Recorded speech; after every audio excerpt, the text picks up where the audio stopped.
What do the arrows mean?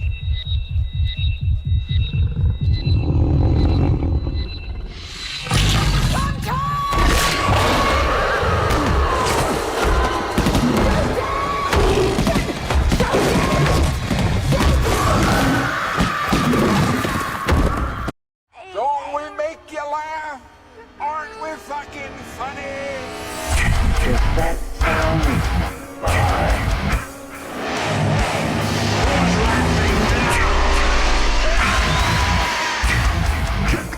What's the boogeyman? Welcome back to the Moonjuice Melon Horror Podcast, the podcast where we live and breathe heavy metal and horror, but I'm afraid to shit on both of them. I'm Mike. I'm Matt. We are back again, and this time with, I'm going to say we were kind of held hostage to do this film. Well, that's a little bit extreme, but yeah. It's a little bit well, okay, so I was somewhat held hostage. It's not that this is a bad film. This is actually a great film, right? Yeah. But my wife, this is like her favorite horror movie currently. And so I mentioned it in the last podcast. Every time we do an episode, she's like, so when are you going to do this movie? When are you going to do this movie? When are you going to do this movie? And I've been putting it off for damn near a year. And so Mike had another movie scheduled in this thing's slot. And I basically begged him last week to do this movie this week, so that I don't get murdered, because it's turning from, hey honey, when are you going to do that movie, to, oh my God, I cannot believe you haven't fucking done this movie yet. Somebody writes you in the comments that they want you to do a movie and you just do it, but your wife asks you and you still won't do the movie she asks you. So it was like a matter of time before I wound up dead if we don't do this movie. So we're doing it. Something to mention here, though, and this is something within horror, and I kind of wanted to get your take on it. If you don't know, or maybe this is your first episode or whatever, I'm more of like the movie nerd, about movies, who created them, how creature effects are done, all that stuff. And Mike is the lore guy, and Mike will go on and on and on, and then about the inner workings of politics with movies, like why something is being done in a film, or why certain things happen, or why creative decisions are made. Sometimes they're influenced by the studio or whatever. That's kind of Mike's lane. And so I kind of wanted to get his take on this, and I didn't say anything about it before we started filming. So this is like all fresh. This is another Jenna Ortega movie, right? Whether you like Jenna Ortega or not, I personally don't have a problem with her. I think she's a great actress. She is in fucking everything right now. That is true. Everything. Yeah. She is in every fucking movie and horror movie and series. She's the only other, I even had to look this up because I didn't want to get it wrong, but the only other horror / darker subject matter actress that has gotten this kind of movie career play has been Winona Ryder. She's the only other one that has been typecast as this kind of character throughout all of these movies. And it seems like every time a new movie comes out, Scream, for instance, or Wednesday, she's in fucking. Why is this, Mike?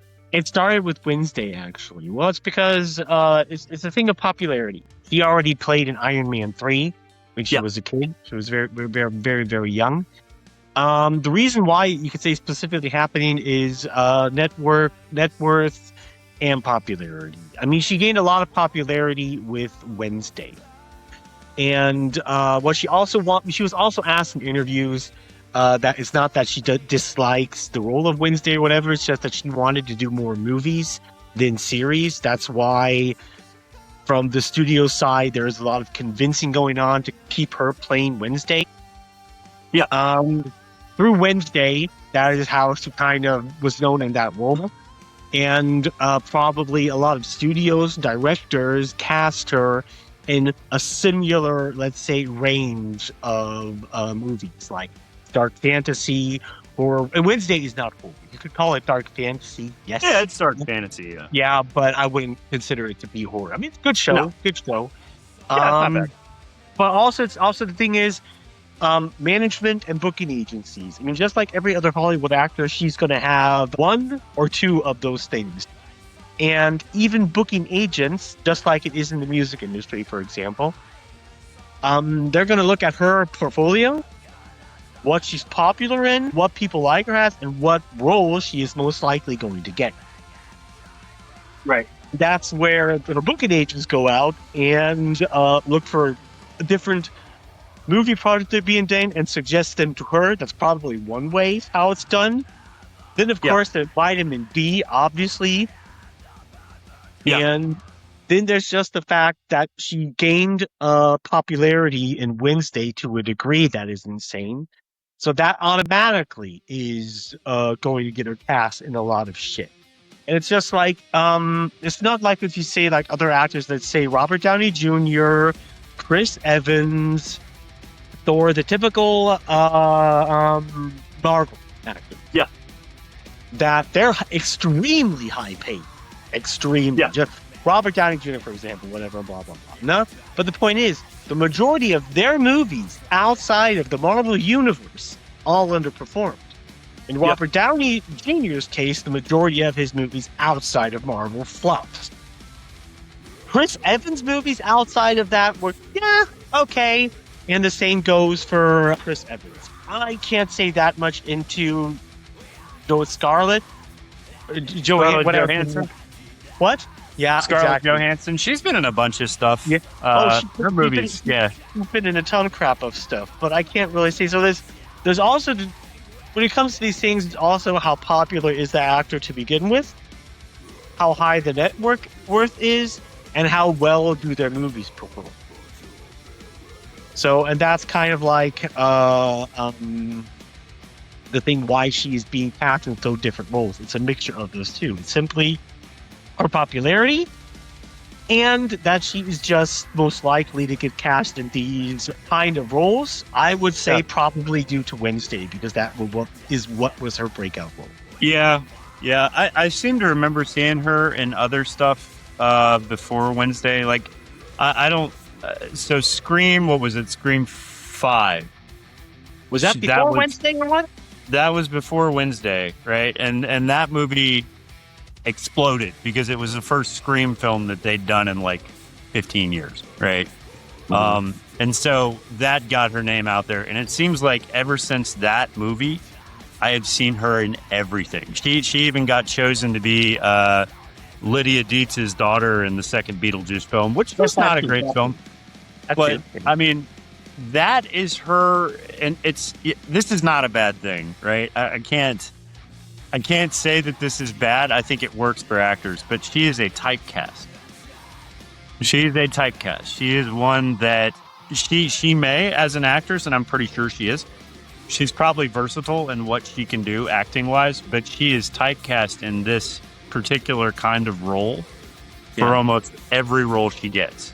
She plays Wednesday for almost every movie she's in. It's that deadpan, extremely serious, not humorous Wednesday humor that she does in every single movie. And like I said, it's not a bad thing. It doesn't mean she's a bad actress. For Christ's sake, Harrison Ford's the same way. Like, he plays himself in every fucking movie he's in. Winona Ryder was the same way. It just is what it is. There are so many actors that are like that. I mean, you can see Harrison Ford can act different things, just like Jenna or whatever. He's on Shrinking right now, which is a show, and that show's fucking awesome.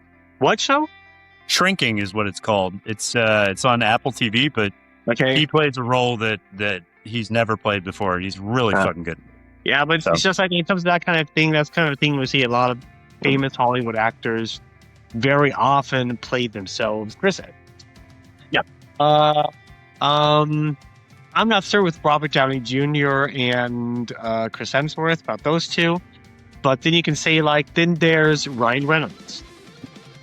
Also a typecast. Jason Momoa. And those kind of. I mean, the thing is, even though I like Jason Momoa movies, he was brilliant as Lobo. But let's be honest, no, He is Lobo, just like Ryan Reynolds is Deadpool, you know. But one thing is just like right, yeah, that's kind of the thing where I say like why I do not like Ryan Reynolds as a person. Why I strongly dislike him. The point is, you can see the role he plays, and he always plays Deadpool. Yeah, and Deadpool is a character that is amusing and hilarious when watching him in a movie. Yeah. In real life, he's a fucking piece of shit. I'm talking about Deadpool. Deadpool is a piece of shit. You're right. Yeah, yes. And that's the point is, if he literally plays himself in all of these different roles, and he is so similar to Deadpool, that I'm not saying that he's a piece of shit or a bad person, but considering the fact that he can only play himself, that says enough about him as a person. Yeah, there has been one or two roles. There's actually a movie that I wanted to get in on this podcast, but there's a remake to Amityville Horror that he's the main actor in.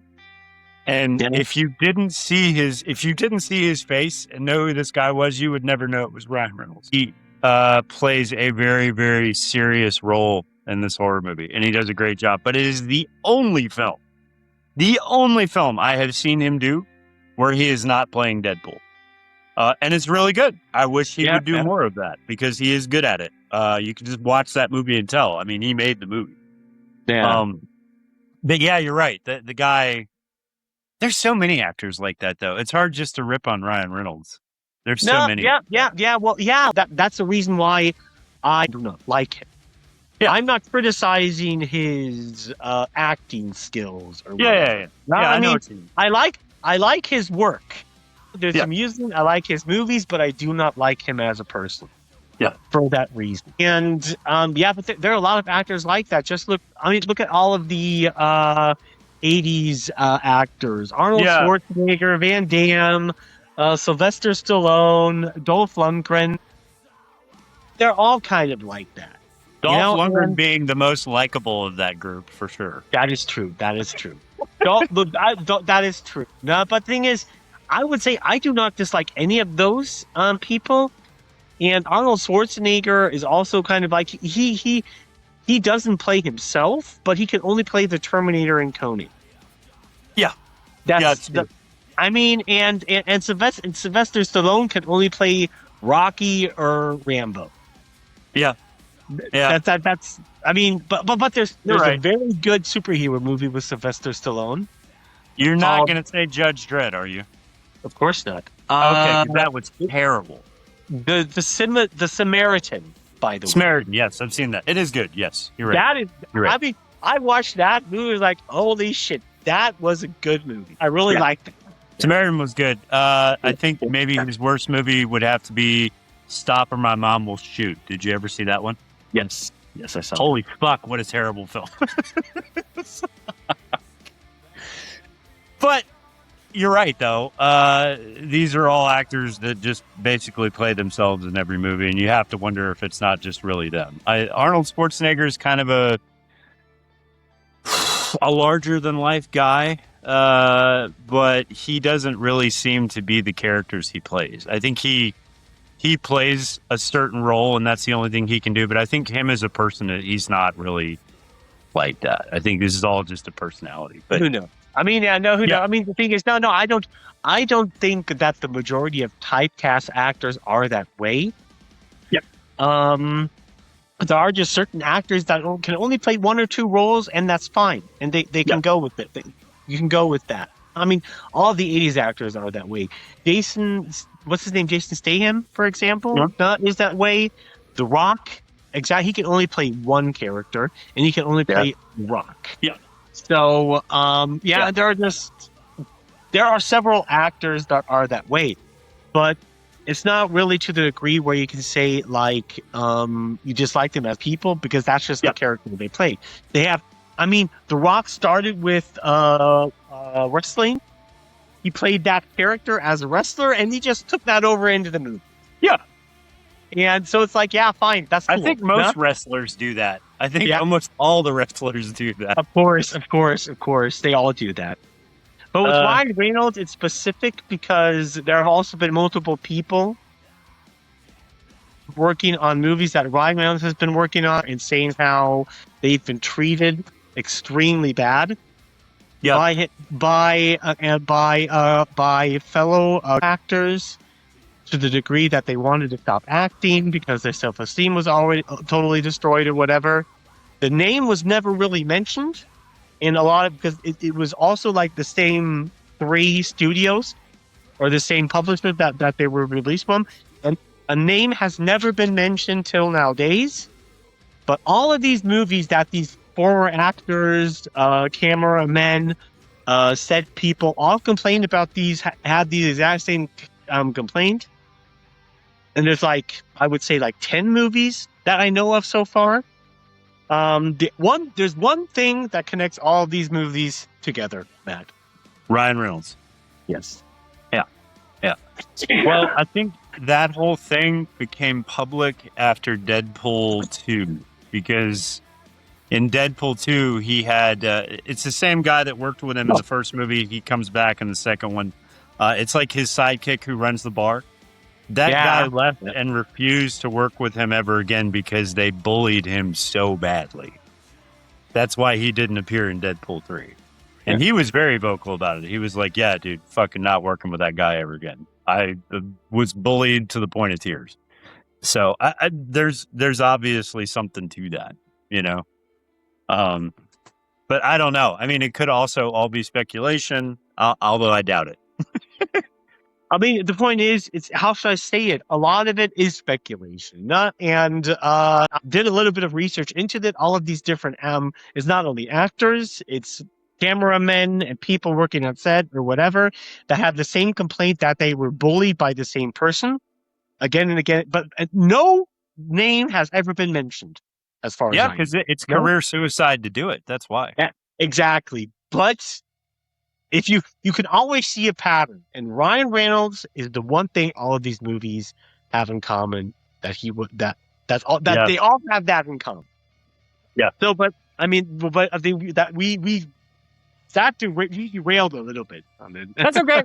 People expect that. I went into that whole conversation to basically come out and say, I think Jenna Ortega is a very good actress. I think she does very well in what she does. I'm honestly not tired of seeing her.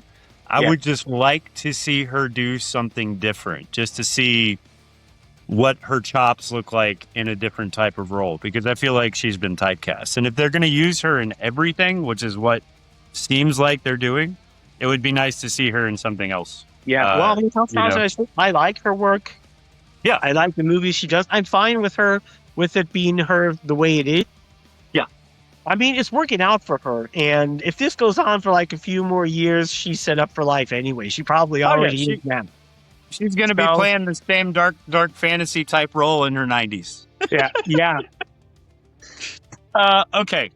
So, this movie, Mike, I'm not sure how to describe this. This is one of those movies you go into expecting one thing. It's easy to see why you would expect it to be a certain way, and then it turns out not to be that way at all. And this was one of those that I turned on. I remember it had just come out. I think it had just hit streaming at the time. Yep. And we saw the title, and Chrissy was like, oh, hey, let's watch that. And I was like, oh, fuck. Nah, I don't want to watch this. Nah, stupid. It's going to be stupid. Right? Yeah. And then we watched it, and I was like, holy shit, that was a great film. What the fuck? So it kind of takes you for a surprise. This is one of those movies with like a big moral message that's throughout the entire thing. And they keep on driving it home. And I know that turns a lot of people off because people are like, oh, there's an agenda behind this movie and blah, blah, blah. Not really. If your agenda is just treating people nicely and respecting living things, then how is that a fucking agenda? Well, it is. I mean, the point is, how should I say it? A lot of movies, that is something that both extremes, in my opinion, get wrong. Every movie, to a certain degree, has an agenda and has a narrative. Yeah. And so to say, oh, there's an agenda in there. Yeah, no shit. There always is in pretty much every fucking movie, dumbass.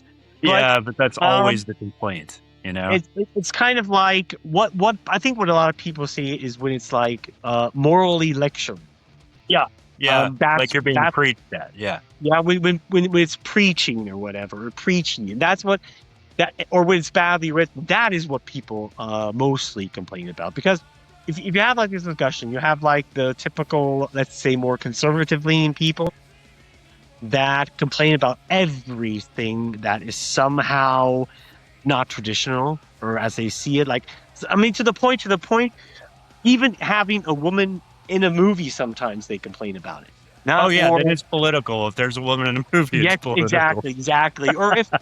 Or if a person of color is cast in some role, all of a sudden it's woke and political or whatever, and it's like, but then there's the other side that blindly defend the worst shit ever made because it has this political messaging. Yeah. And Supergirl series, prime example. And it's just like, it's not necessarily these political issues they put into it. It's just how badly it's done, how it totally ignores the world building. Is make Starfleet Academy another prime example. The issue is not the diversity, progressive stuff they're putting in there. Star Trek has always been that way, but they're totally ignoring the entire world building of this universe, and it just looks insanely stupid because everybody in this scenario now that does not mention this is odd in this series has to be a complete fucking asshole or a complete fucking idiot. Yeah. Well, that's shoehorning. You know what I mean? That's what we call shoehorning. That's like taking something and then saying, okay, we have an agenda. Let's make sure we get this agenda in there, and then we're going to drive the point home extra hard. Be damned what we destroy doing it, right? Mm-hmm.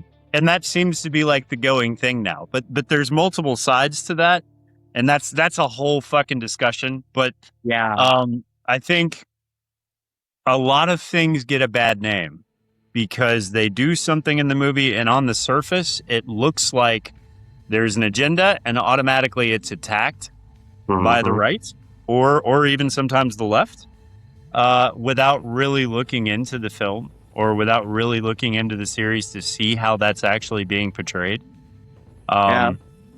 Video games, we go on about that for hours, but there are video games with very, very, left-leaning ideas and certain people and, that whole thing.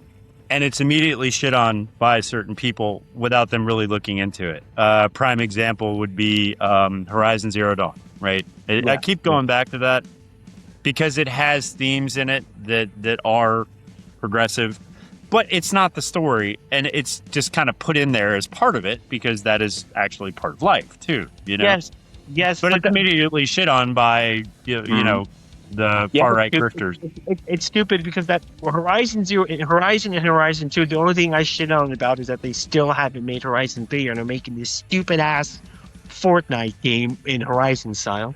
But, however, but the thing is with that, it's also completely entirely stupid because they bring up the total woke, total diversity, whatever shit. Specifically the conservative ones where they're coming into this thing like specifically in the beginning, that's more a cold region. The majority of the people there would be white and blah blah blah. It's like no.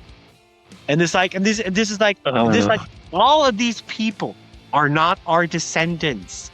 The first generation of humanity were created out of DNA samples by an AI.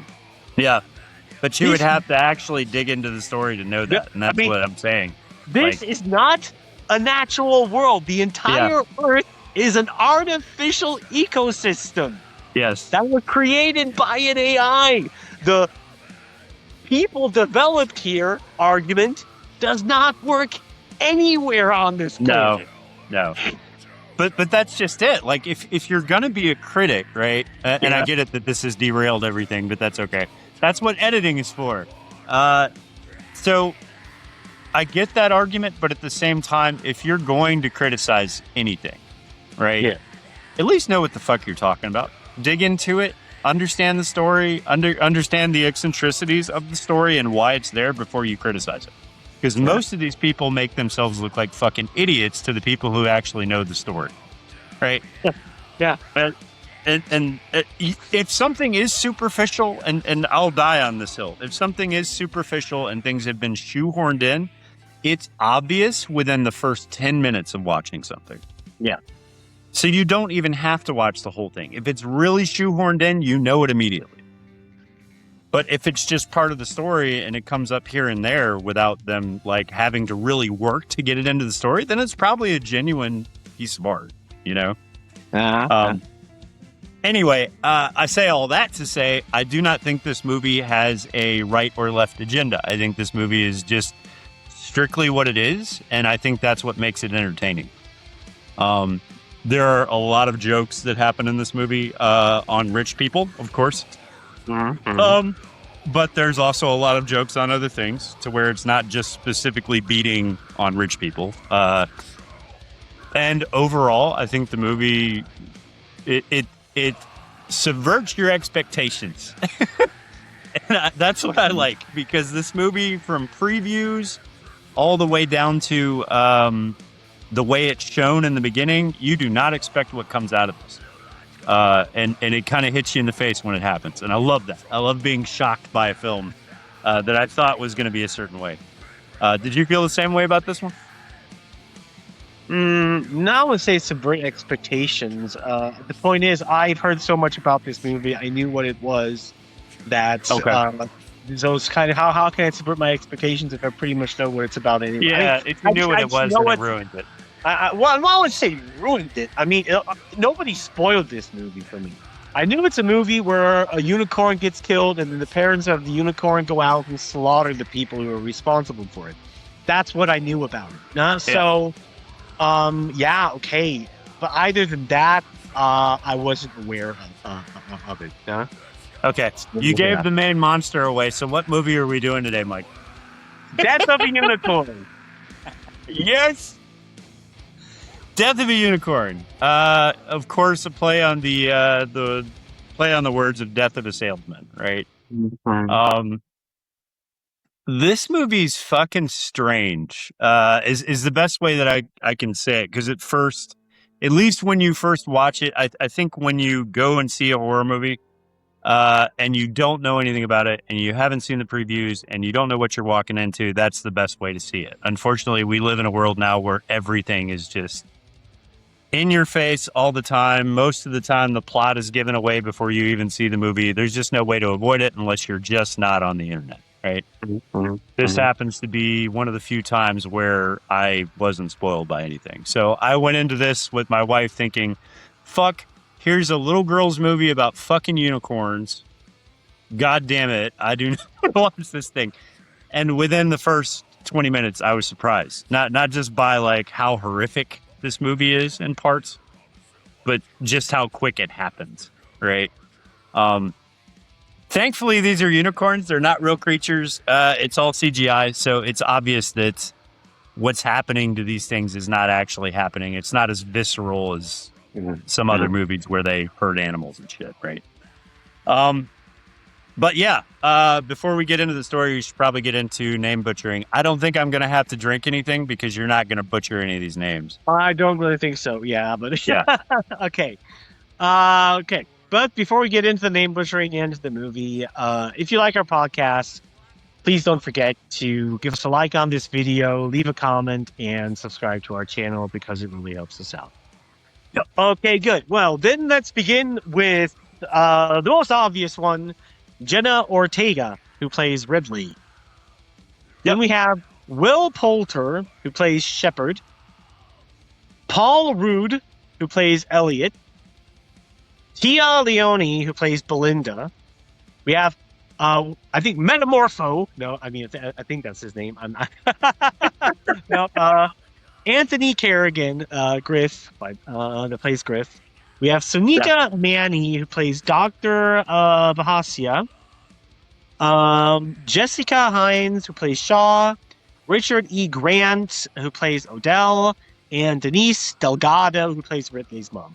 One thing I wanted to mention is the actor Anthony Carrigan. Love this actor, love his movies, and shit has this guy been so much different DC characters. Yes. Yeah, Yes, I mean, he has. he was in Gotham. He was, what is his name? Victor Sarah? Yeah. Yeah, the psychotic one he was. In Yeah. The Flash, he was this guy that could turn into poison gas. Yeah. And now he's one of the superheroes, so that's cool. I like Will Poulter. Okay, Will Poulter too. I mean, Yeah. I like that actor too. Yeah. He's definitely become one of those unexpected dudes. Like in this film, he does not play a role that he's ever played before. I think this guy makes the movie personally. Yeah, that's true. Will Poulter. He makes the movie, definitely. Because his character is so unbelievably fucked up in this film. He's used to play, he could play, just like, Will Poulter is just like Paul Rudd, that majority of the time just plays a complete fucking idiot. Huh? Yeah. I mean, Will Poulter plays multiple kind of idiots. Paul Rudd pretty much always plays Ant-Man, but, Yeah. but still, he's I like another his- guy that got sucked up by Marvel and really doesn't do anything else now, which is interesting to see him in this film because of that. Yeah. But Paul Rudd does have some horror roots, believe it or not. Yeah. I think his third film, I could be wrong on this. Halloween fans don't beat me up too much. But he was in Halloween 4. He was the main protagonist. Okay. A lot of people don't know that, but he kind of got his start in horror movies too. I like Paul Rudd, man. Paul Rudd is just kind of a very unassuming actor. Like, he always plays kind of dipshit roles. And he's good as Ant-Man. And he's good in this film. But yeah, is that all the actors? We got them all? Yeah, I've got them all. Yeah. Okay, cool. I thought for sure that the guy that you're talking about was the same guy who does YouTube videos, the alopecia guy. Yeah, but it's not the Because same. they look so fucking similar, dude. That is true. They do look similar. They look similar. That is true. Yeah. Mm. But this actor also has the same condition. Yeah, Exactly. that's why. But I mean, his facial structure and everything also looks like the other guy. So I thought it was him the first time I saw it, which I don't remember that guy's name. We should probably Remember that the video I sent you, honey? I'm coming in. Yeah. Dude, he does all that shit. Or the pizza video. The pizza video you sent me is the one that I watched that thing like a million times because it was so fucking funny. Yeah. He shows up to Pizza Hut in a pizza outfit, like dressed as a pizza, and they're like, "Oh, what do you want on your pizza?" And he's like, "Yes." Ridiculous dude. I wish this had been him. That dude's hilarious. I cannot remember his name, but if I knew his name, I'd put a link up to his videos here because he's fucking hilarious. Anyway, this movie, it's kind of a father-daughter story, right? Yeah. It starts off, these two, instead of saying Paul Rudd and Jennifer Ortega, I'm just going to say Ant-Man and Wednesday. Does that work? Yeah, that's good. Okay. So Ant-Man and Wednesday are father and daughter, and they are on a plane, which is obviously a Canadian airline because you see the Canadian sign everywhere. So this movie takes place in Canada. So they're on the plane, and we're not really clear if the plane has taken off yet or if they are already at their destination. She is passed out on Dad's shoulder, and he drops his papers on the ground. Obviously, these papers are super important because he doesn't even give a shit that she's sleeping on his shoulder. He like jerks away and her head smacks into the headrest because he moves away to get the papers so quick. And she's like, when are we taking off?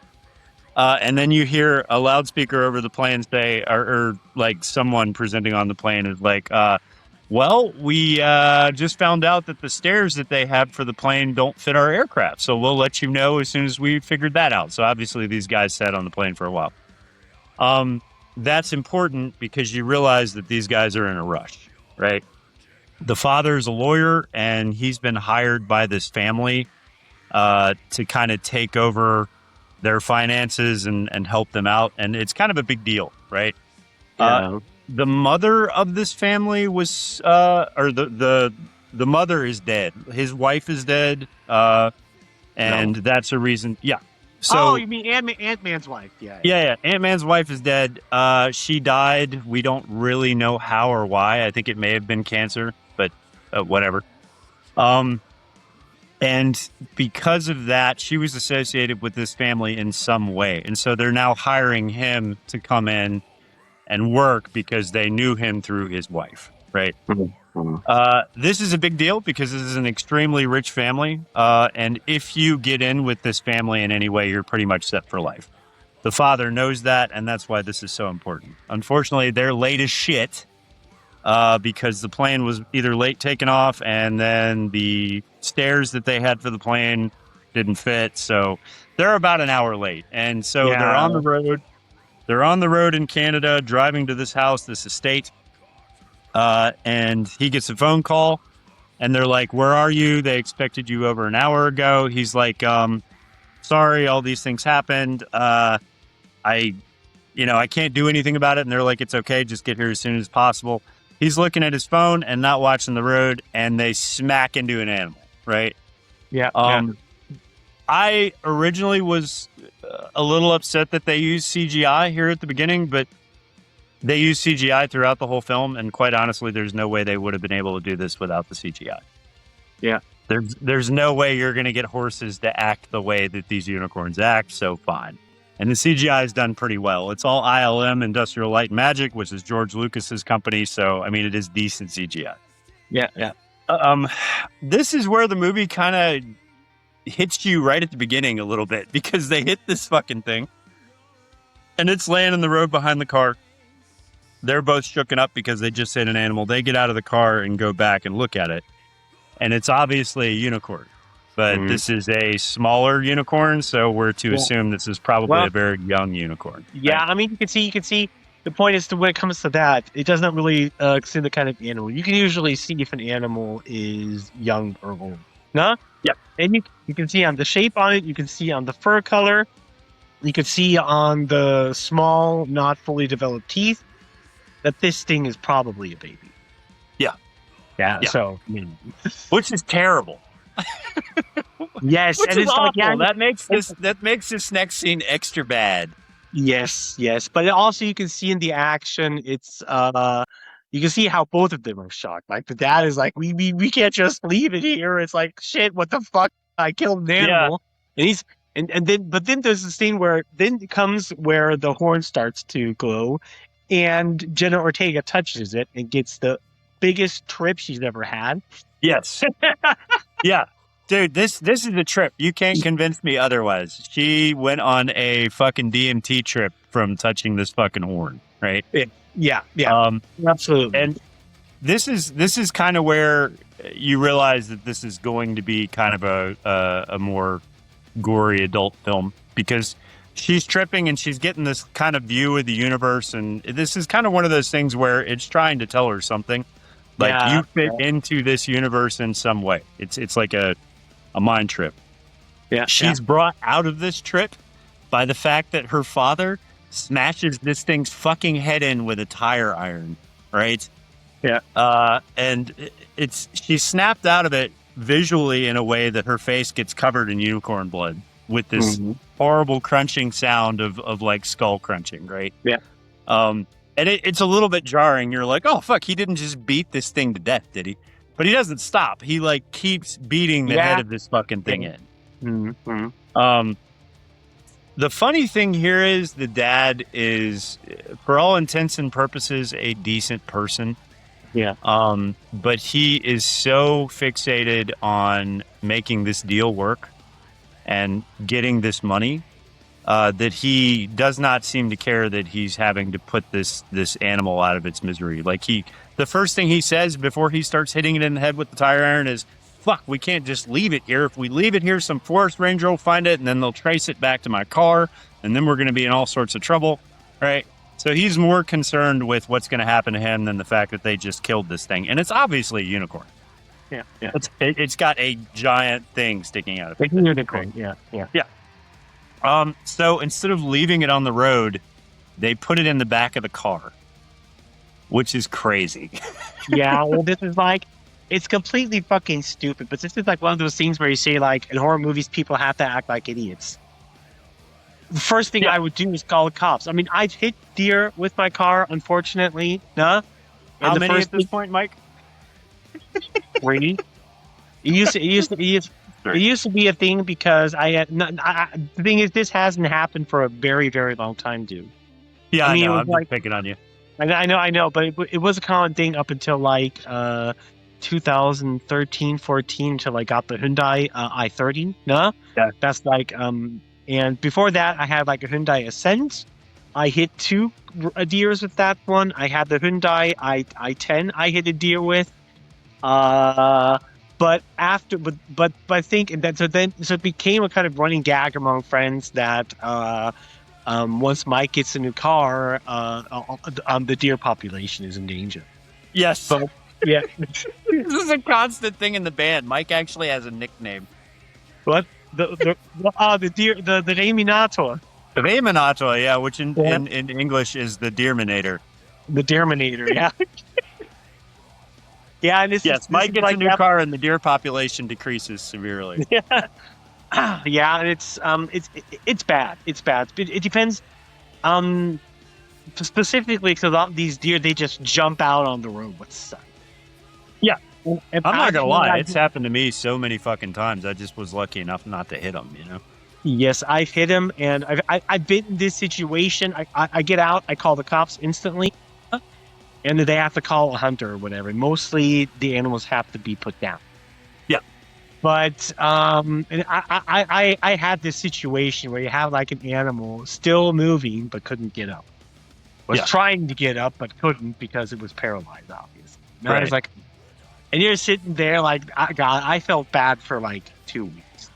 Yeah, man, it sucks, dude. And but this is so even this is why these people are acting like idiots. What are you gonna do? Call the cops? Yeah, but here's the thing, and this is why it's pivotal to this movie. In any other situation, this guy would have called the police. He would have called the game warden. Somebody would have come out and put the thing down. He didn't because he was so fixated on being to this meeting on time because he's so hungry for this money that it was easier to throw the thing in the back of the car. And that's why they did it. Yeah. Yeah, unknowingly, this kind of sets things in motion that you can't undo them. Like, this was probably the biggest mistake they could have made. If he was really in a hurry, the really smart thing to do would have been to leave the thing laying there and call the police and say, hey, I hit an animal. It's on the road right here. Here's my tag number. Here's everything. I didn't know what to do. And you wouldn't have gotten in trouble for that. No, of course not. I mean, I don't know how the laws are in Canada, but I don't think so. They're pretty. I think they're pretty similar in Germany. But yeah. Well, the thing is, the only issue you would have issues with the insurance. Because you left without getting a police report, right? Exactly. That is the biggest trouble you're going to get into. Yeah, that is a thing for anybody traveling to Germany. Because it doesn't work that way in the U.S., right? So if you are traveling to Germany, if you hit something or you get in an accident and you do not call the police to make a police report, there's a good chance you're going to get arrested because that is now a hit and run, right? Yeah. No matter what it is, it's best to just wait on the cop. Not necessarily arrested, but even insurance. No, so the point is, you don't have to wait for the cops. If you have like an insurance thing and it's clear for both sides, you give your insurance card and then they handle it out. No, but if you hit something, more or less, usually the police are called. No, because usually the insurances handle it out or whatever. But you're always going to get in trouble with the insurances if there's not a police report. In Germany, because without a police report, if you have a witness, that's another thing. But without a police report, a lot of insurance can, by law, refuse to pay. If you don't have a police report in Germany, what's justified in life? And it's that way throughout most of Europe too. But make sure to get a police report if you're in Europe and you hit some.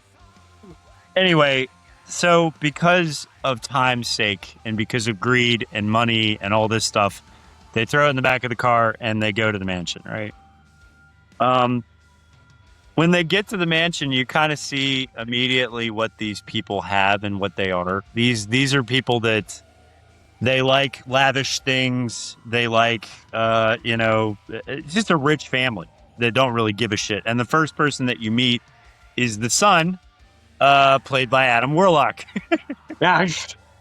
This fucking guy throughout this movie is such a piece of shit, dude. He plays this role perfectly. Yeah. This is a male archetype of a certain type of person. It's generally your frat boy, thinks very highly of himself and his family just because of how rich they are. Doesn't really care about anybody's feelings. Basically a sociopath, right? And that's what this guy is. And from the time that you meet him, when he walks down the stairs until the end of the movie, when he dies a grisly death, he is just a total piece of shit. And for me, he makes the movie. He is the comic relief in this film. So great choice of actors for this. This guy plays this role brilliantly. So they come in, they meet him, and then they go to the back of the house and they meet the rest of the family. All the rest of the family are also lavish, rich people who don't really give a shit about anything but making money. An important thing that we kind of skipped was Wednesday. On her face, she has acne that she's been scratching because she has anxiety. And her father mentions this in the car before they hit the unicorn too. He's like, hey, quit picking at it. I know you have anxiety right now, but quit scratching it. When they hit the unicorn and he puts the thing out of its misery the first time, the blood gets on her face right where her acne is. Yeah, on the right side. On the right side.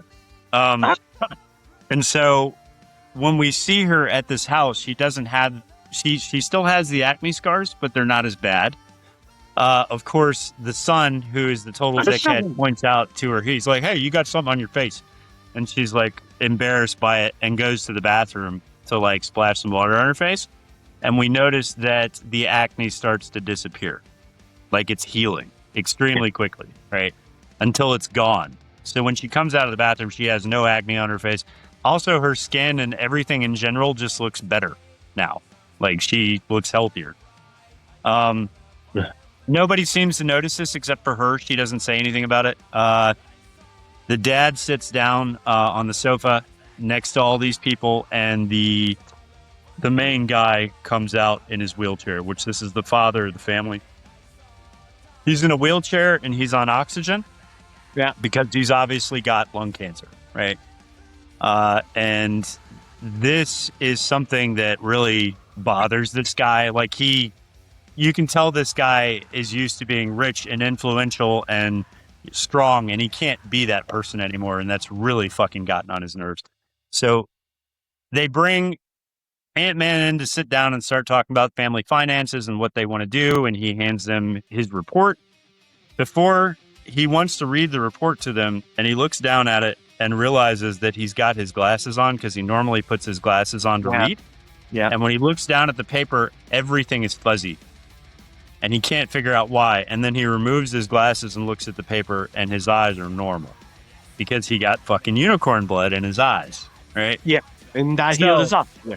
It healed his eyes. So we're figuring out really quickly that these unicorns have healing properties to their blood for human beings, right?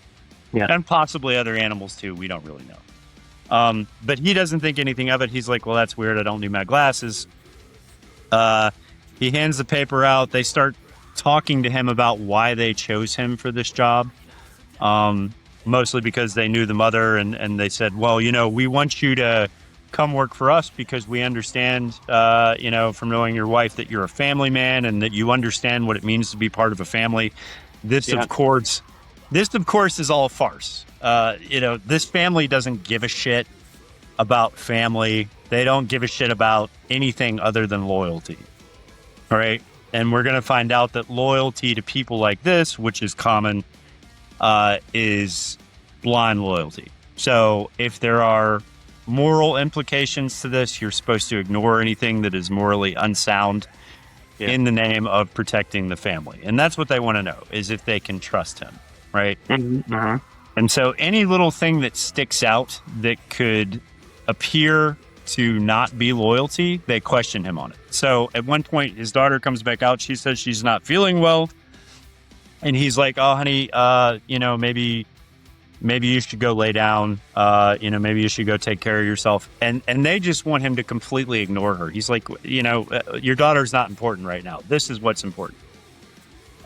So we get this glimpse of like, these people don't really care about him. They don't really care about human beings. They don't care about shit. They just care about their money.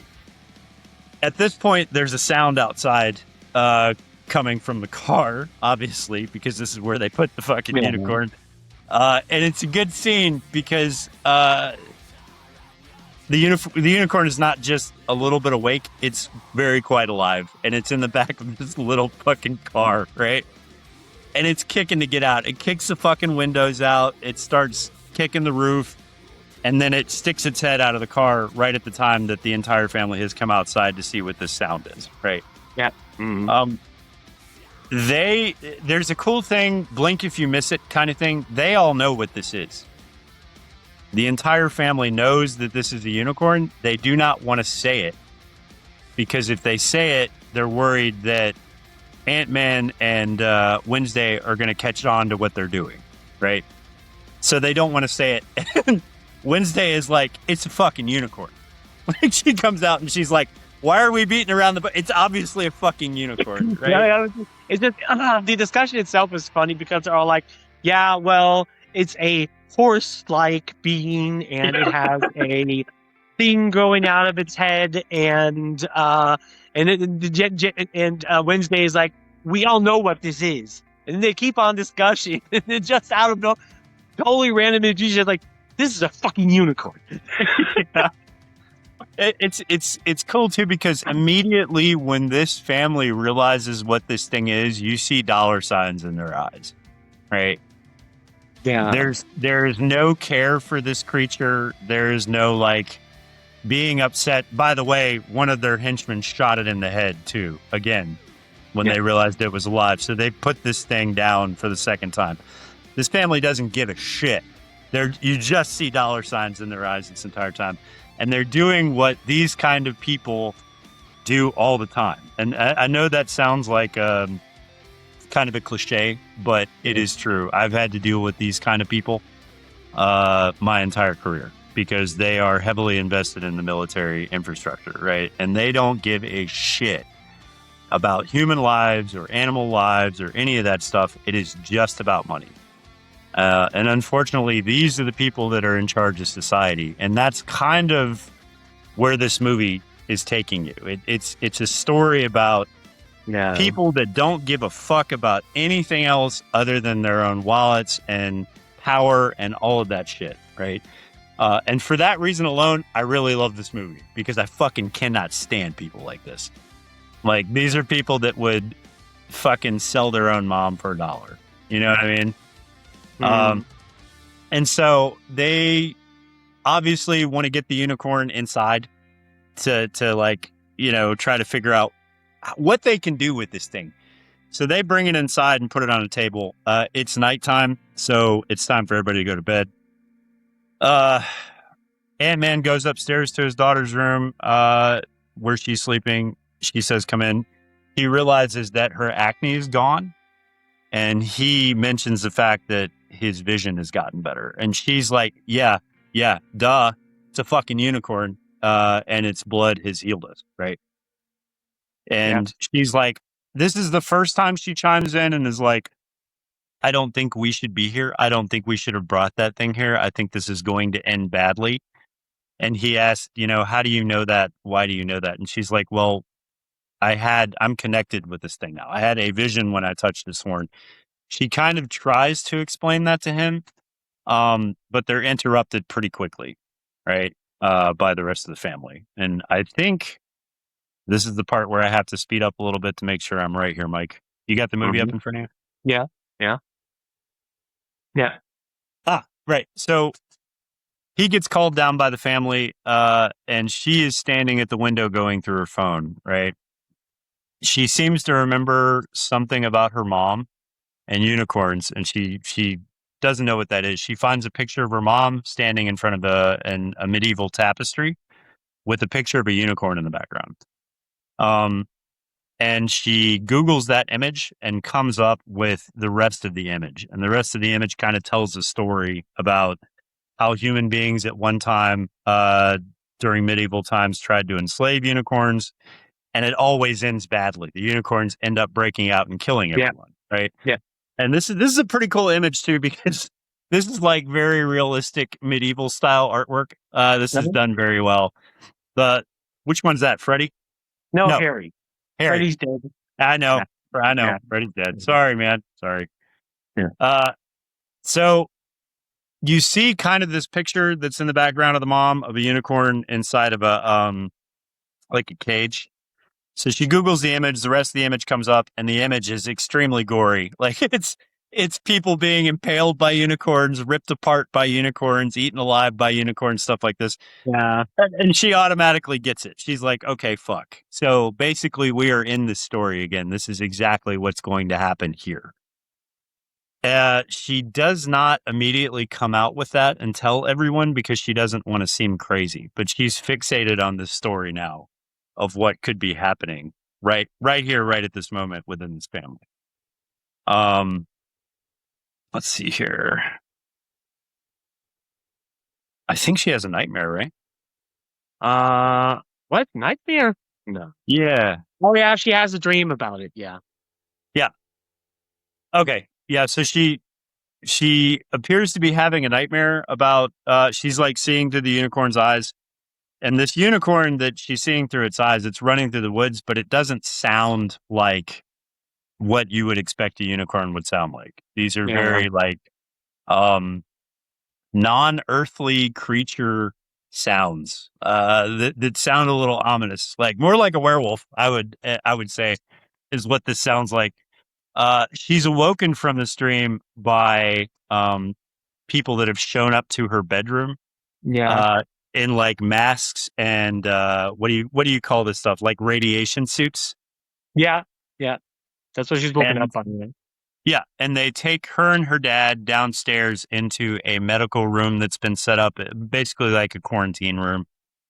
And they test their blood and they go through, they've obviously got the unicorn on the table. They've done tests on the blood. So this has been going on all night while they were asleep. Right. Mm-hmm. Once they're done testing their blood, they bring them out into the main dining room where the entire family is sitting around and there's like this giant buffet of food, right? Just this food that, dude, this spread of food would have cost thousands of dollars, but this is just like a normal morning for these people, right? Yeah. Ant-Man's character's like, do you have like maybe an omelet bar or something? And this is why I like the main character, the alopecia guy. What's the fucking actor's name again? Anthony Harrigan. Yeah, Anthony. So anytime he's asked to do something, this guy is comedy gold for this movie too. Anytime he's asked to do something by the family or by anybody, he doesn't respond by like saying yes sir right away sir. He kind of like throws his head back, rolls his eyes, and walks away. Like that's how he responds to every request that he gets from this family or anybody that visits. A few minutes later, he comes back with like this perfect omelet that's like it's like measured out on the plate and hands it to Ant-Man. He's like, "Oh, thanks." So they go through this slideshow about what they think the unicorn is, what properties it has, and how you can make money off of it. At this point, we're not really concerned with trying to not look like a bunch of assholes. At this point, it's kind of out on the table. It's like, hey, if we do this and this and this with this creature, then we could make millions, right? Yeah. Paul Rudd's character, Ant-Man, he is a little bit torn here with what he's supposed to think. You kind of see dollar signs in his eyes, but you also see a little bit of he doesn't feel like this is right as well, but the dollar signs are kind of winning out. And so he speaks up and he's like, well, I mean, it was my discovery. I hit this thing. So, I'm going to get that credit, right? And with the credit comes along money. So now he's kind of joining in with the family on being a non-caring rich asshole. We kind of find out a little later why that is, but it's mostly because he feels like he's let his daughter down with the passing of his wife, and he feels like this is his chance to give her everything that he's wanted to give her, and that's why he's doing what he's doing. So it does not make it okay for his character to be this way, but at the same time, you understand the motivations, right? Yeah, he's acting like a dick in this. Not that he's generally a person I don't like. He's like him and Jenna Ortega are like the only likable characters. I mean, of course, Will Poulter is he's hilarious. You can crack yourself up about this guy every single time, but he's also not a good person. Like the majority of these people are all very unsympathetic, and the reason why Will Poulter's character is so likable is because he's a joke. Yeah, He's obviously the way he's acting. You're meant to point the finger at him and laugh, and that's clearly how the character was written. That makes him amusing. It makes him likable. I mean, he's a terrible fucking person, but he is the humor in this movie. Yeah. And he continues to say things that are off the wall throughout this entire film. There's a scene here that's short where he's in the hot tub outside, of course, right? And Ant-Man comes outside and he's like, "Oh, what are you doing?" He's like, "Hey, bro, you could hop in the whirlpool and we can like shoot the shit and talk about our business and stuff because you know my parents are not going to live forever. I'm going to be running everything eventually, so let's talk about it." And he's like, "No, I didn't bring a bathing suit." And Will Poulter's character calls to the guy. He's like, "Griff, bring a fucking bathing suit out here." Like, this is the middle of the night. This is like 1 a.m, right? Like, fucking bring a bathing suit out here. And he's like, "No, I don't really want to get in the pool." And he's like, "Griff, never mind." Like, just screaming at the top of his lungs, right? In the same scene, there is kind of an aurora borealis forming over the sky, right? And it's unlike the real aurora borealis, it is a purple color, which is not fucking normal. But of course, nobody really seems to think this is off, oddly enough. But this thing is huge. It's like covering the sky. I would have thought something was up. And then you hear all these ominous sounds coming from the forest while he's sitting in this hot tub, and they're really fucking creepy sounds. Like, this does not sound like unicorns, right? No. It's enough to scare him out of the pool. So he gets out of the pool. He's like, "Yeah, I'm gonna go inside. Good night." And they all go to bed. And then the next morning comes, right? And the family is sitting downstairs, at least the mother and the son and the 2 servants that are in the house, the doctor as well. And the father comes walking out of his bedchamber. Keep in mind, this guy was in a wheelchair the last time we saw him and on breathing equipment. Yeah. So now he's walking out, not on his breathing tube, not in his wheelchair. He looks so much better. Like, this guy has got all of his health back. He throws his cane across the room. This guy's back, right? The scientists that are there that they've hired immediately test his blood to see what's going on with the cancer. When they test his blood, they find out that the cancer is gone. So this opens up a whole new avenue of like dollar signs to this family, because now effectively they've found the treatment for cancer, right? And the dad is ecstatic. Everybody else in the room is ecstatic. They're like, "We're going to make so much fucking money, and everybody here is going to be rich." The doctor that did all this testing said, "Yes, okay, you don't have cancer anymore. We may have found the cure for cancer, but we cannot reproduce this enzyme that this creature has. This is not something that modern science can create. So you are stuck with specifically this specimen. And once this specimen is gone, there's not going to be any way to reproduce this for marketing value, right?"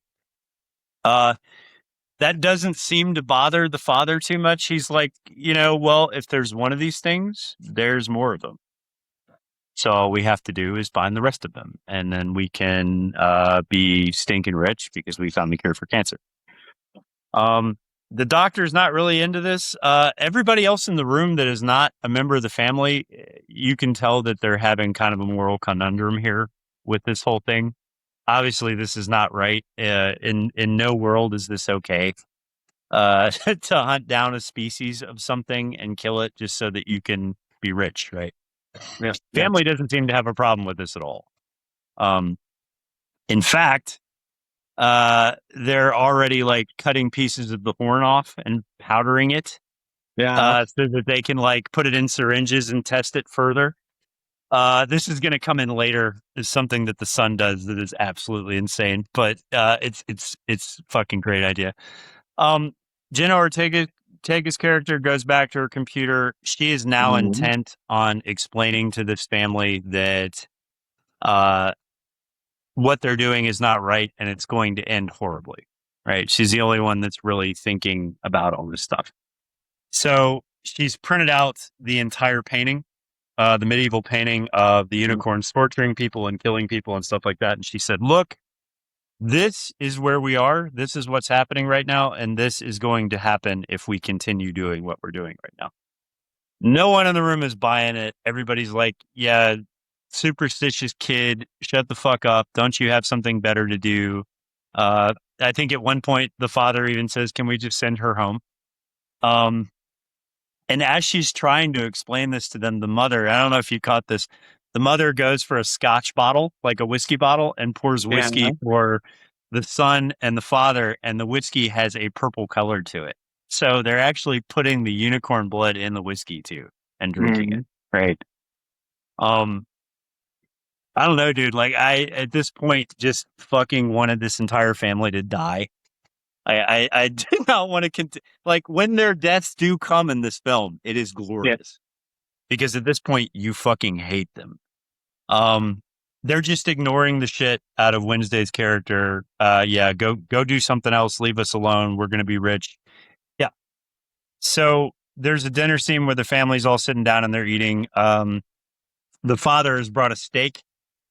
And the servant is like, extra rare, sir, just like you ordered. He's like, yes, thank you. It looks like a normal steak at first until he cuts into it. And then you realize that the meat is also blue or purple. So it's also a unicorn steak. So they're already eating this creature as well. While this is going on, there are more sounds outside, like horrible fucking sounds coming from outside. Everybody's just ignoring it like it's not there, which I think is cool.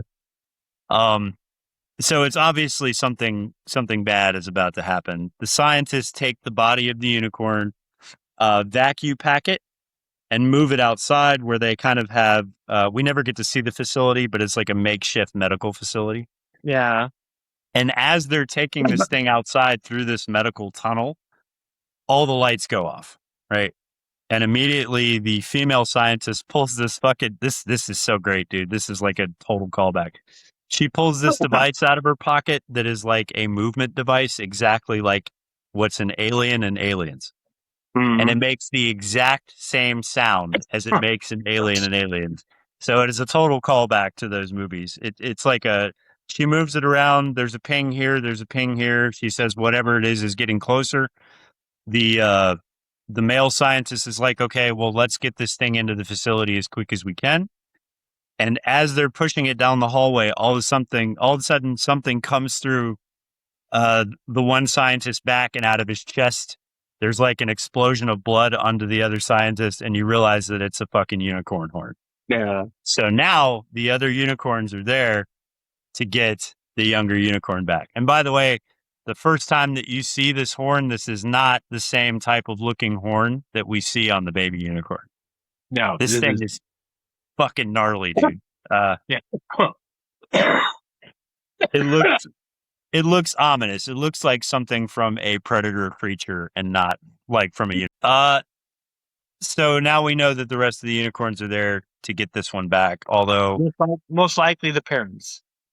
Most likely the parents. You can see the difference clear that there is one male and female unicorn. You specifically see because the shape of the horns is different.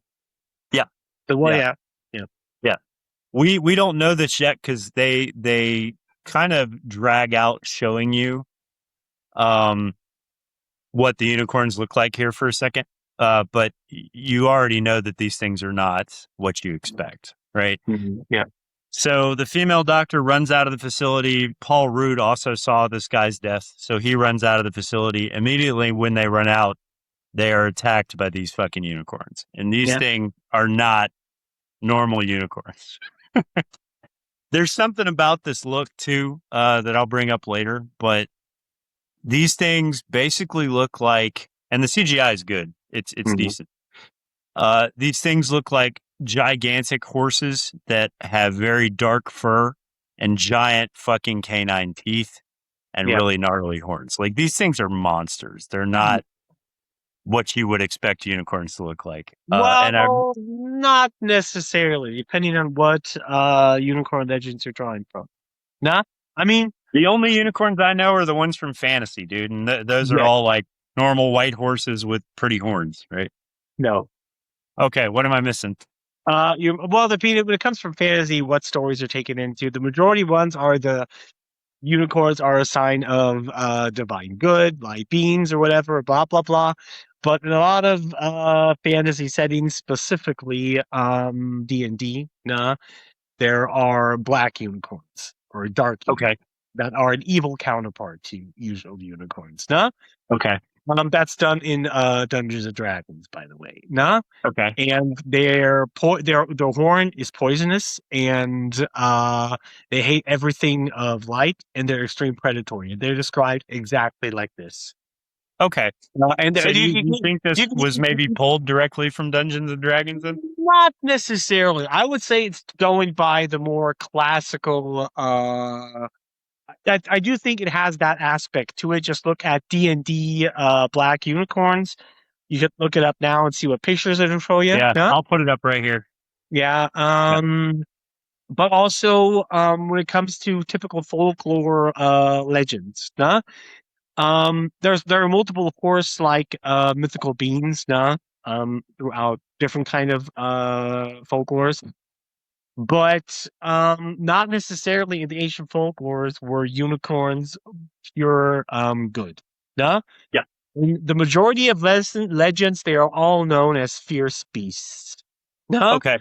And their horn is a sign of divinity, light or whatever. But also in the old folklore, it's stated that you cannot capture a unicorn because they will kill everybody that try to capture it. Okay. And also, there are certain dark interpretations of it in Christian, in more modern Christian legends, where the horn is seen as a sign of pride, aggression, and hatred. Okay. So unicorns are kind of like. Well, I definitely got that wrong then. Holy shit. I had no idea. I've never looked into any of this stuff. I mean, everything that I know about unicorns is like kind of like the last unicorn idea of what a unicorn is. Well, that is to a certain degree also the typical old legends, but it's not like unicorns are not like necessarily always good. Yeah. In the legends. They're pretty much, this is actually this is actually a pretty folklore accurate movie of unicorns. Okay. Now, I mean, with a lot of D&D, because there are also stories where unicorns, if they're harmed or anything, they can turn to the evil side, and that's what you can see here happening. Yeah, that's what these are. I was going to bring that up later too, because these things don't always look like this. You know. Yeah. This is what makes this movie really interesting, because you could have had these things look like this the whole time, but it's obvious there's a metamorphosis here that's not really explained, right? But these things that we're seeing right now are fucking terrifying. They are gigantic horses with huge teeth, black fur, and really gnarly horns. Like, this is not something that you would want to be near or touch. And they are incredibly formidable because they kill every fucking security guard that is out there in this scene horribly. They impale two of them One guy, they knock him over, and there's a point where Jenna Ortega's character is underneath the car, hiding from these things, and they knock one security guard down on his stomach, and the unicorn walks over and puts his hoof on the guy's head and slowly crushes it, and you get to see his head just get crushed beneath this unicorn's foot, right? And it's gory as fuck. And you're not really expecting it. And so from this point on, the rest of the movie is just everybody trying to escape these things, right? Yeah. And there's only 2 of them. But these 2 are enough to take out everybody. And there seems to be a little bit of like, obviously unicorns are magic, right? But they'll kind of do the Jason Voorhees thing where they'll disappear and just be gone, and then all of a sudden they're standing right behind you. That kind of creature. Like there is no way of getting away from this thing. So the family and Jenna Ortega and Ant-Man escape back inside, and they lock all the doors. There's a cool scene here with the servant where he like you've seen how big these fucking things are and how they can just bulldoze cars and shit. They get inside the house, and the servant takes a tiny little chair and puts it in front of the door. Like that's going to stop the unicorn. And then he goes and grabs the grandfather clock, right? So he grabs this big grandfather clock, and the family is arguing amongst themselves as he's doing this. Yeah. And he looks over at them and goes, this is not a good use of time. And then takes the clock and puts it up against the door, which is like a really cool, like, joke metaphor there that they just threw in. And I think the humor is great in this fucking movie. So the family are all inside. The son, who has been the comic relief throughout this entire film, starts taking the powder from the unicorn horn that they've powdered and snorting it, right? Yeah. Like cocaine. First he like pours it out on the table, takes a credit card and forms these lines with it, and you're like, this guy's not going to snort this shit, is he? He does.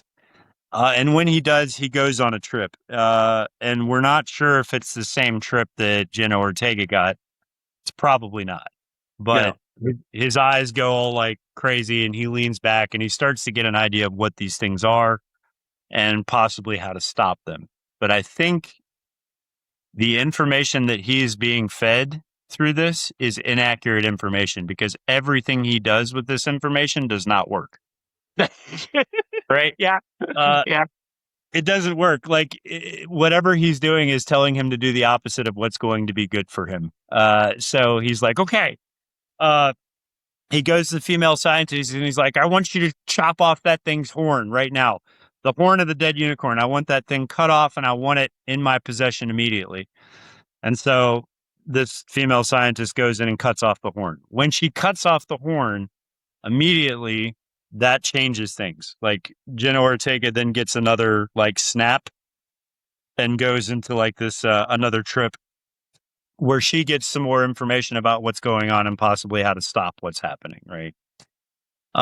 They've got the father, who is now completely cancer free. He's in like a hunting outfit and got a fucking automatic rifle. Like they're all going hunting these unicorns now because they want to have them to use to get the cure for cancer, right? Yeah. And one by one, these unicorns pick them off. But the first time that they find one, it's the female unicorn, and she's laying in the middle of the field and looks wounded and sick. And so they sneak up on her and they're like, oh yeah, okay, we got this one, right? And right as they're about to shoot her, she jumps up and takes off, and the male unicorn runs in and kills the rest of them. Like it was a trap. She set up a trap for him, right? Yeah. So these unicorns start laying waste to everything. And they kill everyone and finally get the father cornered. And this is like my favorite scene in the movie besides the death of the son. But he's standing there in the middle of the quad, and both unicorns are standing around him. And he thinks for a second that he's going to be able to convince the unicorns not to kill him. And he's got his hand out to reach out and touch the horn of the male unicorn. And it looks for a second like it's going to let him. So it kneels its head down and its horn lights up. So he thinks he's going to like communicate with this thing. And right as he goes to touch it, The unicorn moves forward and sticks his horn through the bottom of his neck out the top of his head. Right. So this guy's fucking toast, and it's a great scene. It's full of gore, and this guy gets what's coming to him. He's fucking dead as a doornail. The funniest thing about this scene, besides the kill mic, is that the rest of the family doesn't give a shit that he's dead. Yeah, that is true. Yeah. Nobody cares. He's dead. This family doesn't give a shit about each other at all. I think the only one that really cares is the mother, and she cares about her son, but she does not seem to be been out of shape that her husband is dead at all. Right. So they're all in the house. Everybody's freaking out because the unicorns are now busting into the house. Right. Yeah. Everybody kind of goes and hides. The mother and the son are kind of together hiding around the house. And he thinks he's got the horn of the unicorn because there's this case that he asked the scientist to put it in. And he's carrying around this case with him thinking the horn is in there. And so the unicorns are following everybody around the house, stalking them. And he's like, Mom, we're going to be okay because I've been snorting the unicorn horn the whole time and it's made me a fucking genius. So I know how we're going to get out of this. I have the horn right over there. So when the unicorn is about to attack them, he goes and grabs this case that he thinks the horn is in and gets it and opens it, and the horn's not in there. Turns out Ant-Man actually took the horn with him, right? Yeah. And so now he shows this to the scientist, the female scientist. He's like, we're going to get out of here, but we're going to need someone to go operate the gate outside. And I don't know how the gate works because all the power's off. There's no way to get out of there unless the gate is open. So they send the bald guy out to open the gate. This guy is not, he does not want to go outside at all. He's like, after all these years of working for your family and every sacrifice I've made, this is my comeuppance. You're just going to sacrifice me? And they're basically like, yeah. Fucking poor bastard. So he goes outside and he starts trying to operate the gate to get it open because they want to escape with the unicorn carcass and make their way out. So he starts opening the gate. The female scientist is kind of pushing the unicorn carcass outside to get it outside of the gate. And then the unicorns just appear behind her. This is their Jason Voorhees move where they just out of nowhere are there. And they completely wreck her, dude. This is probably one of the... Dude, Yeah. they whip her apart. That's Yes. Yeah, insane. it's a But- good scene. It's funny, but while this is happening, you have like the Griff. I think that's the bald guy. Yeah, Griff, yeah. Opening up the gate, he comes out, sees that happening, and instantly he's just like, "Fuck this shit," and runs. He's gone. As you would have done. I mean, it's like and you feel bad for this female scientist too, because she's not a bad person. Like Not at all. No, really, not at all. Yeah. She was not going along with this whole thing. She said at one point, I think to Griff, she's like, you know, you and me are the only two here that really know what's going on. And this is not morally correct what we're doing, but we have to prioritize our lives. You know, he's like, yeah, I've got kids. And she's like, yeah, I got kids too. And, you know, we got to do this, even though we don't think it's right. Yeah. So when she gets ripped apart, it's merciless. And you're just like, she didn't really deserve that, but she did do things that were not morally correct to these unicorns for the sake of money. Yeah. So she got what was coming to her. Right. And yeah, Griff takes off running. The rest of the family go running inside. And the unicorns are, of course, going throughout the house now looking for everyone. They corner the mother, and this is like the next best kill. She gets yanked by the leg by one of these things and then impaled through the shoulder and then thrown on a pool table, right? And the whole time, this is another great like color thing, right? Her son has been bragging about how he hunts with a bow all the time and how he's so good at bow hunting. And there is the father's air canister that he's been breathing out of that is sitting on the pool table next to her. And he could have shot this thing with a flaming arrow to blow it up and put his mother out of her misery. So she's on the pool table with the unicorn biting into her stomach.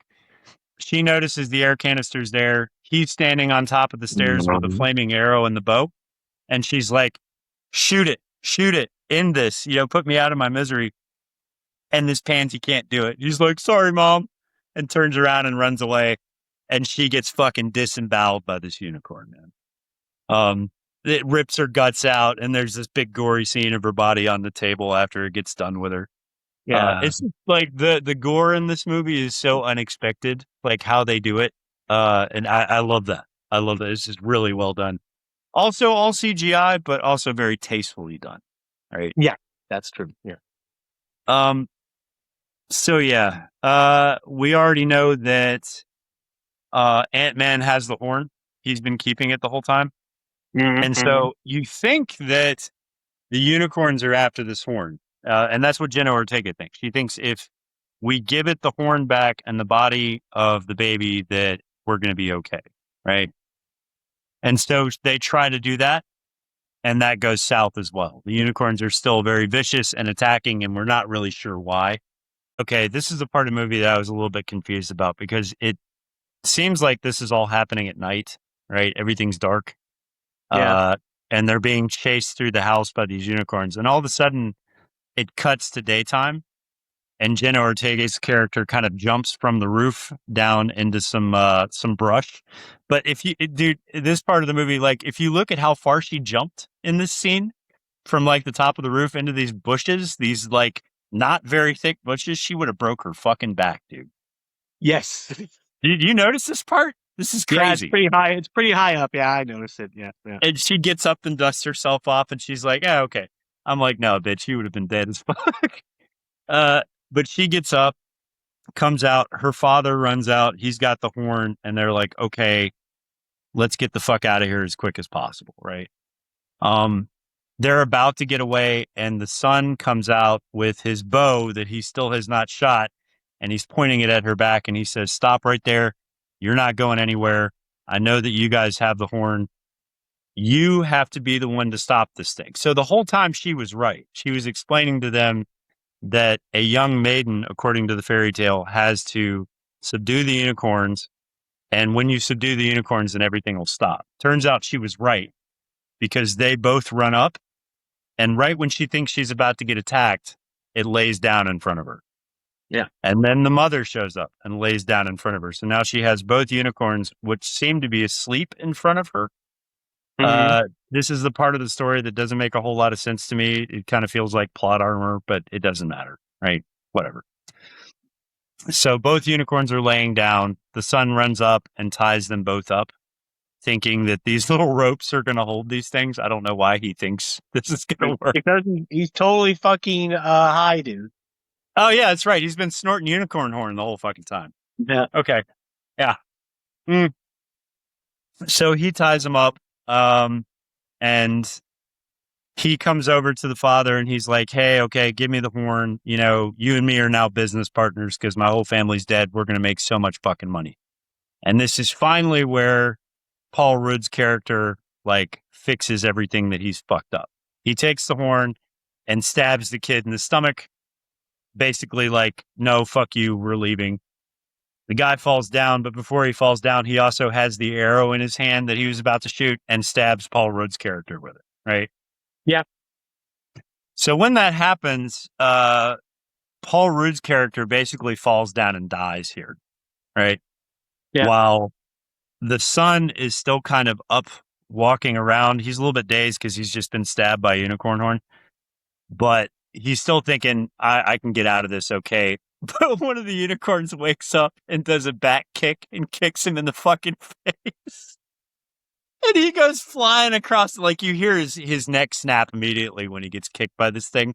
Yeah. And he flies across the room on his face, skids on his face across the ground and is dead. So that was like my other favorite kill, right? Pretty grody kill. Both unicorns realize that Paul Rudd's character is dead, right? So they drag his corpse over to the center of the patio that they're on, along with the baby unicorn's corpse, put them together, and then lean down and touch their horns together. This is where this metamorphosis kind of happens again. And this, I didn't realize this the first time I watched it. I just realized it this time. Mm-hmm. But when they do this, they touch horns, the horns light up. It brings Paul Rudd's character back to life. It brings the baby unicorn back to life. And all of a sudden, these things are no longer looking like monsters anymore either. They're looking like So- typical unicorns. Yeah, They look like normal unicorns. So yeah, they've gone from having dark fur and big teeth and gnarly horns to looking like your fantasy unicorns, which makes me think these things only go through this metamorphosis if there's been an injustice done to one of their kind, right? Yeah. Yeah. So now that the baby's back and the father's back, they look like normal unicorns, and so does the baby, right? And they look peaceful as hell. And so, Jenna Ortega has another trip. They give her another trip real quick.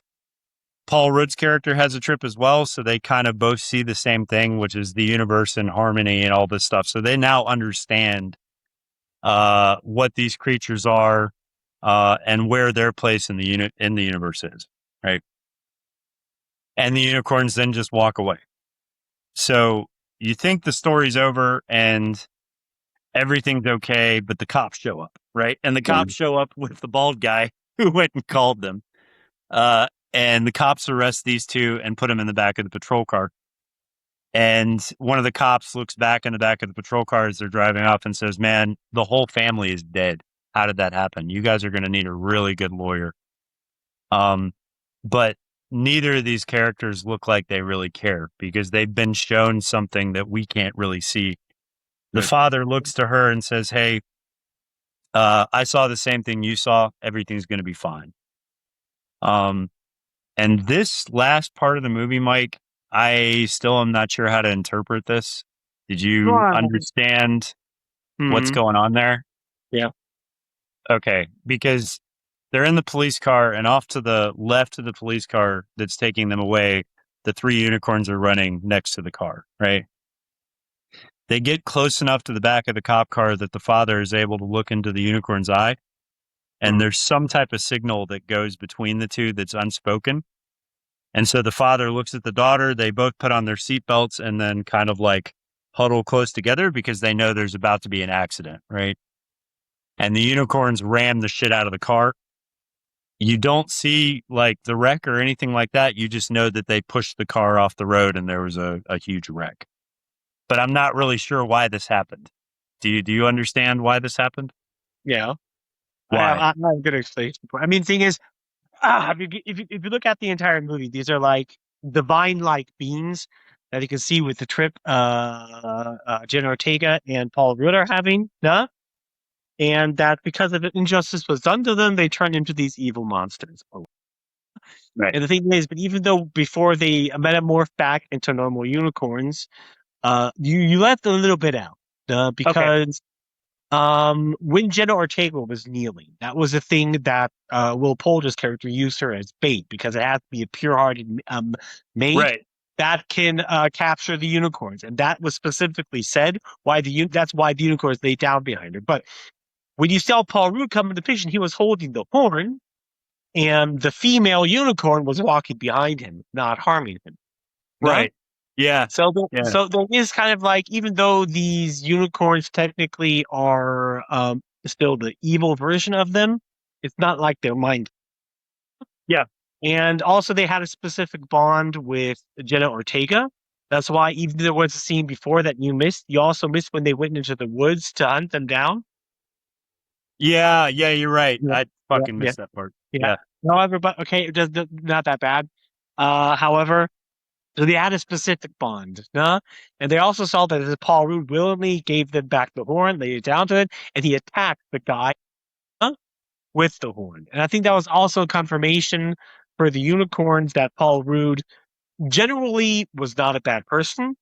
Yeah, he just more or less, he didn't really know what he was doing. And also, specifically Jenna Ortega, because she had this bond with them, they could probably already sense that the baby being hurt was an accident. Yeah. Now they could probably already sense that. Now, so then you have like the Jenna Ortega thing and Paul Rudd. They specifically drag him back, bring him back to life, metamorph back into normal unicorns, and then they leave. You can also see that as not necessarily the unicorns, for one, forgiving them, but also for the unicorns, justice has now been served. Okay. Those two people, from all of them, they were evil, They just didn't know what they were doing. And once they became aware of it, they did the right thing. So Okay. that's why they have been forgiven. And it's kind of like, and if you say that unicorns generally are a sign of divine beings or whatever, once they got arrested, you can say maybe these unicorns are a link to some godlike being or God's will on on Earth or something like that. Once that happened, they also saw that as being an injustice done because they were Okay. still directly have this bond to Paul Rudd and Jenna Ortega. Okay. And because they were being captured now, the unicorns didn't like that because they specifically forgive them, and for them justice was served, so they should not be punished. That's why I see. That's why the unicorns now are helping them. Okay. That's Okay. how I understand that. Okay. That's kind of what I thought, but then again, I was like, well, they didn't show the accident, maybe for a reason.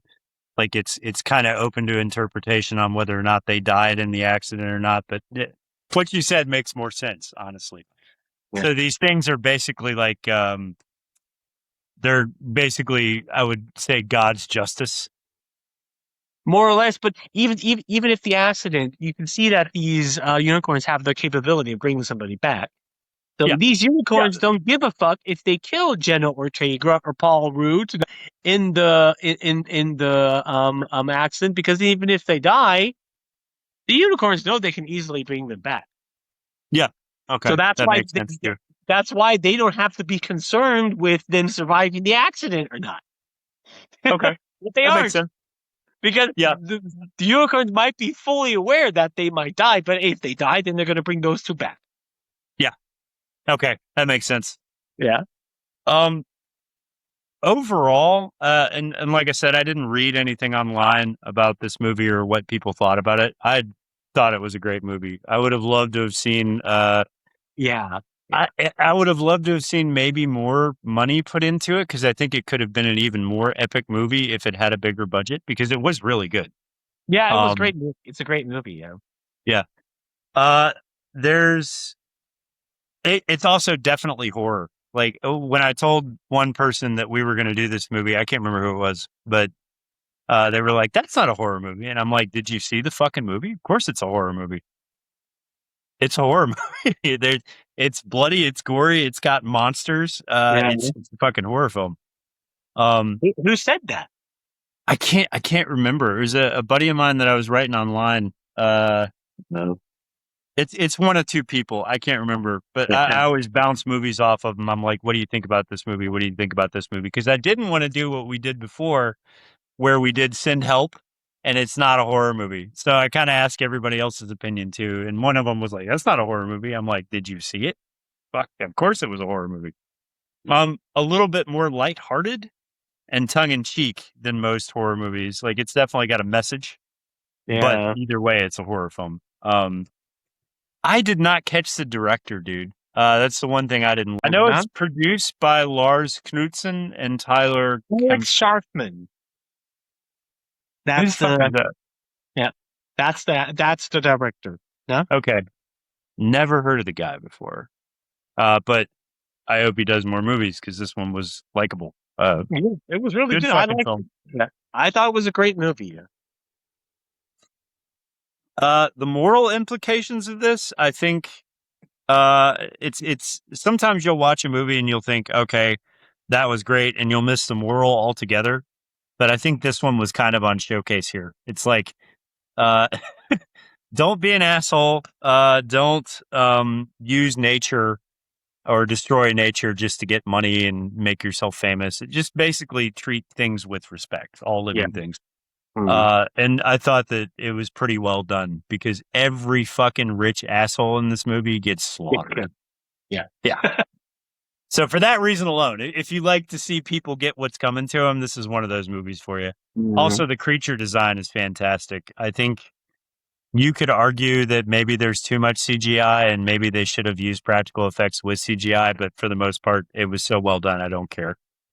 Yeah, it's difficult also. I mean, they're unicorns, so it's kind of understandable why they used CGI. Yeah. Plus, it's all really well done. There's a few parts where you can tell, but it doesn't really take you out of it. Also, casting for this film was great. I think every fucking actor that was in a part in this movie was perfectly placed. Like Yeah. they all did exactly what the script called for. You'll see horror movies or just movies in general where they cast a certain actor and it just doesn't work. Yeah. But this was great. Casting director was awesome. No, me too. Um, Yeah. I think so too, yeah. Yeah. So hopefully now that we've done this movie, this will keep me from getting killed in my sleep. Is there anything else you want to say about this film? Well, no, not really. I mean, I just wanted to mention that you forgot an entire section of the movie. The one. Oh shit. Okay. Yeah. Yeah, because it was when the first unicorn attack happened. It was mainly the female one, and they only saw one. It got shot. It had Jenna Ortega cornered in a sort of and stuck its horn through for Jenna Ortega. That's right. Fuck, I forgot about that. It got shot, and then it ran off into the woods, and the family was like, "Oh yeah, we have to go help this poor rich family." Obviously, refused to want to take it, so they capture it. The rich family goes off with Paul Rudd into the woods, and Jenna Ortega stays back to do a little bit of more research. Exactly. And she comes out to a certain research where it says, like, yeah, you can't really kill unicorns. They always come back. So Right. I completely fucking missed that. And also how she knew that the baby eventually would also come back to life. Right. And whatever. She wrote her dad a message because she wanted to contact them. And she says, it's most likely not hurt anymore. Okay. And she wrote that to her dad. Please, Dad, come back. It's not hurt. And specifically, when you read that message, that's when the second unicorn, the male, the father, pops up and starts slaughtering people. You forgot that entire scene. Yeah. But also, it's like, this is also something where you can say, like, yeah, obviously, it's like, if this is also a little bit, this is rich, arrogant, stupid people, because if you already see that this animal's blood can heal any disease, can heal wounds or whatever, you would obviously make the connection that these things themselves will heal very fast. Yeah, they're immortal. If their blood has this healing effect, it's probably going to have the same healing effect to their own bodies. Yeah. So you're right. It's kind of a little bit dumb to. It is. Well, that's the other thing too. I think I caught that this time around at the beginning because they smashed this thing's brains in, right? Yeah. On the pavement. Like this thing is deader than a doornail and it comes back to life again. So Jenna Ortega's character and Paul Rudd's character already knew that to begin with. Yeah. So, but they never spoke up about it. And that kind of is a little odd too, because they could have just said that to save everybody the trouble at the beginning. We smashed this thing's brains in and it came back. And it's obviously healing everything else. Why go hunting it? This is stupid, right? Yeah. And she also was telling them the whole time how to subdue these things. She's like, it says in the old documentation that it takes a pure of heart maiden to stop these things and entrance them to capture them. So you need me. And they just ignored her the entire film. So, I mean, it's kind of up in the air to say if they would have actually been able to corner these things and keep them. I don't think they would have been able to anyway. Yeah.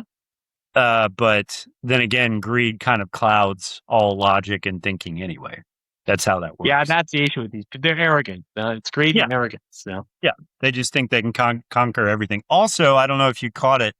There's a point in the movie where the father, once he gets into like his hunting gear with his rifle, he's like, this is actually Blackfoot land. Like this belonged to the Blackfeet Nation, right? So what that implies is that the family is also, that family has been around since Europeans populated that land and basically stole that land from the Indians and killed them all, right? So they're just, it's not a very good lineage of people to begin with, right? But, I mean, it's beside the point. The moral's there. Don't be an asshole. Don't misuse nature. Yeah. It's cool because I don't think there has been, and correct me if I'm wrong here, I don't know any other like unicorn movies where this kind of thing happens, right? Yeah, well, I know unicorns popping up in multiple different fantasy stories, movies, not necessarily, but this specific thing I know due to the actual legends and folklore known to unicorns. Yeah. It's not like to this extreme, nah. Yeah. In the legends, but also I knew it because I read a lot about also a tabletop lore because Yeah. it's super interesting. D&D, the lore of D&D is super interesting. Oh, dude, it's fucking cool. I don't play it myself, but Yeah. I do like reading it. Yeah. Yeah. And also specifically the thing with unicorns, this is brought up. No? And with dark unicorns and normal unicorns and true unicorns, a little bit weird, but yeah. Yeah, right. But hasn't been done in a movie before. This is the first time I've seen it. So far, not in a movie. No. So this is one I would like a sequel to. Is where I'm going with that. Like, I wouldn't mind seeing another one of these because watching these things tear people apart is fun, especially bad people. True. Yeah. But yeah, overall, fucking great movie. Totally recommend this one. I don't know why it took us so long to do it, but it doesn't matter. I mean, we'll change our schedule every once in a while. What's our next movie, Mike? Oh shit! I have to look it up. Wait. It's okay. I always edit this part to go like quick. Yeah. Video clips. Moonjuice. So let me go look it up. Nah. I think our next movie might be a new one. Nah. I'm also not sure which movie we scrapped for this one. Nah. Insidious, the new Insidious. Yes. Or no. Yeah, Insidious. Yes. It would have been Insidious, but we scrapped that one for this one. Now the movie after that would be The Army of Darkness. I don't know if you can name. Well, that's the thing. He said he really wants to do that one. But he's not doing well right now, so we might have to scrap that one and move it to. We can move that one to like the beginning of season 3. Yeah, we can. Okay, then we can scrap that one. No, so that means either Matt. No. Okay. We decide for a new movie. We technically could do Insidious 6. We would have to go to the theaters for that one. Okay. Or the next one would be Doom Annihilation. Oh God, let's do Insidious then. Insidious, the new Insidious. Okay. I fucking hate the Doom movie, dude. I fucking hate that film. Yeah. I hate it. I'm gonna rip that one to shreds. So, I'm not talking about the one with The Rock, no. Oh, you're talking about the new one. Yeah, okay. Yeah. I didn't see it. So yeah, I'm probably gonna hate that one too. It's fine, but I don't think you're gonna like it either. No, I'm probably not. But that's okay. As long as is it as bad as the other Doom movie? Well, how should I say it? The other Doom movie wasn't bad. What made it bad is that they call it Doom. Yeah. It follows the story pretty much, no? Just they gender swap Doom Guy. Doom Guy's a woman in this one. So that's okay. That's okay. I mean, they did Doom 3, the video game, doesn't follow the storyline either, so it's just basically an offshoot of the story. That's fine. Yeah. So as long as the core thing is there, like the demons come from hell, that's like the most important thing. Yeah. So, but however, so that means that our next movie coming up is Insidious 6. Okay. So Insidious 6. Awesome. Okay. Cool. 6. Not 7. Good. Yeah, 6. Is there anything else you want to say about this one? No, actually, that was it. I mean, I pretty much brought up everything I wanted. Specifically, you made an entire section of the movie. But... Yeah, dude, I fucking get carried away when I do these sometimes because I know what parts of the movie I really like, and I'm like in my head I want to get to those because they're so cool, and I'll miss information. You got to cut me off. You got to cut me off. Okay. Cool. So in that case, catch us next time for Insidious 6. And until then, I'm Matt. I'm Mike. And we'll see you guys next time. See you next time. The blackest eyes, the devil's eyes.